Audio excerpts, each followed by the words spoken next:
অল্প না বেশি? আই লাভ ইউ কবেন আজকে যায়? কি কবেন? আই লাভ ইউ কবেন? না জাটার বাড়ি খাবেন? ওই এতদিন ভালোবাসা না যে হুজুরের কথা আই লাভ ইউ? আরে সর্বনাশ। আমি এক মাহফিলে এরকম সালাম শিখাইলাম যে বাড়ি যায় সালাম যদি স্ত্রীর সাথে লেনদেন করেন তো মহব্বত বাড়িয়ে দিবেন কে? জোরে বলেন না কে? আরো জোরে। কে মহব্বত বাড়াবে? কে কে কে? আল্লাহ মহব্বত বাড়াবে। ও ভাই, সালামের প্রচলন সমাজের ভিতর আপনি বাড়ির ভিতরে করে দেখেন, দেখবেন বাড়িটা একটা জান্নাতি পরিবেশ তৈরি হয়ে যাবে। সুবহানাল্লাহ বল। এখানে তো মা বোন আছে, আপনি সালাম দিলেও সমস্যা নাই।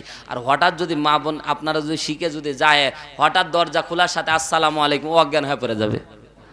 স্বামী আজ কি হলো রে, হয় অজ্ঞান হয়ে পড়বে, নাহলে দরজা লাগাই দিবে যে স্বামী আমার পাগল হয়ে গেছে, আমার সালাম দেয়।